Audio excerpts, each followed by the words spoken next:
of the story is the boy who did not drink milk. Yeah. Oh. Like me. One day, in a very, very far green farm, there lived a house and a family. Family. Yeah, Mama, Dada, and baby boy. Baby boy. Yeah, baby boy. Baby boy, yeah. Yeah. The Dada was a farmer. Yeah. The Mama was a helper of the farmer. And the baby was there, about 3 years old. Yeah, 3 years old baby. And then every day the Dada goes to the farm and goes to the milk and get the milk from the cow. Yeah, Yeah. fresh milk from the cow. Yeah. Yeah, every day the Dada and the Mama drink milk. Yeah. Every day, 1 glass, 1 drop, pop, pop, pop, pop. Oh, consume 1 glass of milk. But their baby boy, say, no, I do not like milk. Yeah. Yeah. And the Mama say, please, son, can you drink your milk? The baby boy say, no, I will not drink the milk. Yeah. And then the Dada said, please, son, for Dada and Mama, can you drink your milk? And the baby boy said, no, I will not drink the milk. Yeah. And the Mama No. said, yeah, why are you not drinking your milk, son? And the baby boy said, I do not like the taste of the milk. I only want to eat pan and bread. Yeah. Yeah, and meat. Oh no, you will not drink milk? No. How about vegetable? No, I will not eat vegetable. Yeah. Yeah. But one rainy day, the farmer, Mama, and Dada got wet. Yeah. Yeah. I do it. Yeah. In the rain. Also the baby boy. Yeah. I But- do that too. Yeah, also the cow. Hockey. Yeah, horsey. But The hockey. Yeah. Because the hockey is pulling down the bamboo tree. yeah, but Mama and Dada was wet from the rain. Before they went to sleep, they drink the milk. Yeah. Up. Oh, they drink their milk. And And then the baby boy said, no, I will not drink the milk. I will go to sleep. and Dada said, why did you not drink your milk? No, Dada. Dada said, yes, you drink your milk. Yes, Dad. Yeah, and then the baby boy went direct to sleep. Sleep. In the morning, when the baby boy wake up, oh, I feel dizzy. Oh no. Choo. Choo. Mama, Dada, what's wrong with me? And the Mama said, oh no, you have fever. Yeah. Yeah. Oh no, I have fever. What will I do? Mama said, you need to take a rest and drink your milk. Yeah. Then the baby boy said, no, I will take only rest and I will not drink the milk. Yeah. So the boy sleep. And the next morning, oh no, I'm still feeling hurt. Oh no, and dizzy. Yeah. I didn't. Yeah, hurt. Yeah, in the head. Yeah, and then Mama said, you need to eat your vegetables and drink milk so that you will become strong again. And then the boy said, okay, I cannot take anymore. I have to drink the milk and eat vegetable. Yeah. Yeah, they eat the carrots, and they eat the potato, and they eat the green leaves, and then drink the milk and take a rest. And then rest, and then the next day, oh no, wow! Mama, look, I'm strong again, and I have good muscle. How about Dada said, I can.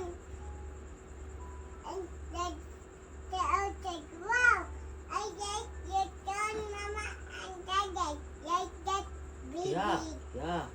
So what is the story about Kael? The boy had no milk. Yeah, no milk. And did not eat Yeah. vegetable. Yeah. Okay. Yeah. If Yes. you- Like Kael, if Kael will not drink milk and not, That's the boy. yeah, if Kael will not drink the milk and not eat vegetable and vitamins, Kael will get OOC. So you eat your, Vegetables and milk. yeah, Apple big and turn like Dada. yeah, and vitamins. Yeah. So that you have a strong body. Like Dada and Mama. Yeah. Okay. That is the story of the boy who did not drink the milk. Okay? Now you know. Yeah. Yeah, okay. So you want another story? Yeah. Okay. The other story is the boy who did not sweep the floor. Yeah. Ooh. Like the milk. Yeah, like the milk. So one day, Mama and Dada were busy working in the town. Yeah. Yeah, in the town. So only the boy with his sister left in the house.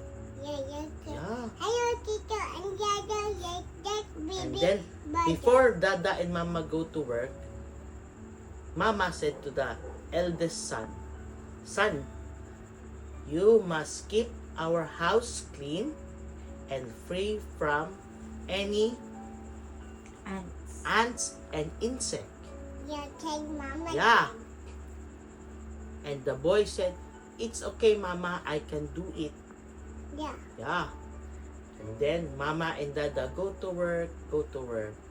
In the afternoon, the eldest son with his sister eat bread.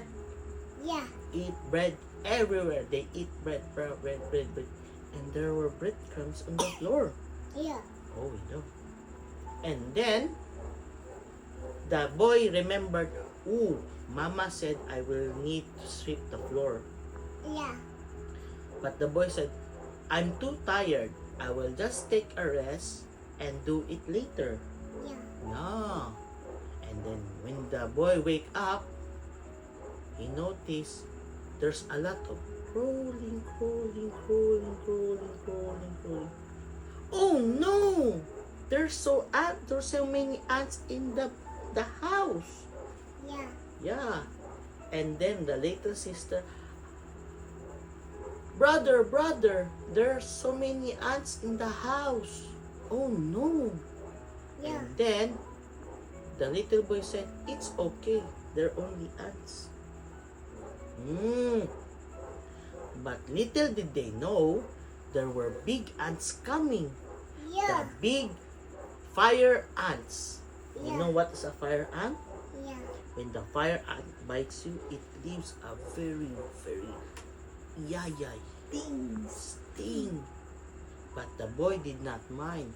And when he stepped on the breadcrumbs, so many fire ants came to his feet like this.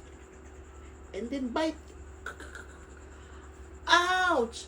The fire ants bite me. Yeah. He swished the ants away. But the pain is there. Oh no, it's so painful. Oh no. And then what happened? There was a big lump. There's a lump on his leg because of the bite of the ants. Yeah. Then when the mama came home, oh my gosh, what happened to the house? Then the eldest son said, Mama, I'm sorry, I forgot to sweep the floor. Yeah. And because of that, the fire ants beat me. Yeah. And then Mama helped clean the place. And then all the ants are out. And then he said to his son, now you know why we need to keep the floor and the house clean. Yeah. Because the fire ants will bite you and make you hurt and yay. Yeah. So next time, what will Kael do? After playing with the toys, Yeah. what will Kael do? Clean up. Yeah. You always clean up. You do not wait for nanay. You clean your own toys. Yeah. Because if you will not clean, the ants will come and bite you. Oh no, and bite you. Oh no, and bite you. Oh no, and bite you. Oh, bite you. So many ants. Okay? Yeah, because the ant will eat my toy. Have you experienced being bitten by the ants? Where? In the heart, it's eating my toy because my toy is yay. Yeah, so you do not leave your toys Okay. outside. Okay? Yeah. Yeah, it's a good story, right? Yeah. It's a good story. Yeah. Say hi, Mama. Hi, Mama Jim. Hi, my boys. I love you both Okay. so much. Now you tell Mama what you learned today. Go to Mama. I learned about the books because Mama said, no, do not never your toy, said Mama, and they said, oh my goodness, the ant will eat my body, said Mama. Oh my! And what will you do? I threw the ant in outside and begged and said, I will bite you. And I did hit the ant outside. Oh, you still hid the ants outside. That's very good. And you clean up all your Toy. toys. How about the other story? Yeah. What is all about? About the pig had no milk. About the boy who don't drink milk. And what happened to the boy? Had get it. No, I don't get milk. That boy and Mama said, yeah. No, that Mama said. And You Mama need? What mama does? No, what mama said? you need to drink milk, said Mama Jim. Yeah. Why? Why do you need to drink milk? Because the milk is yummy. And it will make you Big. big and John. strong. And what else will you eat? A vegetable. Very good. What else? And fruits. Fruit and the pan. And our big and turn like Dada and Mama and our drink milk and a vitamin. Yeah, that's very good, Kael. The Spidey Kael or the diaper. Okay, Good you going to night. sleep? No, yeah. Yeah. You say, Ma. Make me milk, Mama. Make me milk. Okay, my love. I will make. Make me ticket, Mama. Okay. So you will drink milk? You make me ticket. Okay, I'm coming. Mama, you make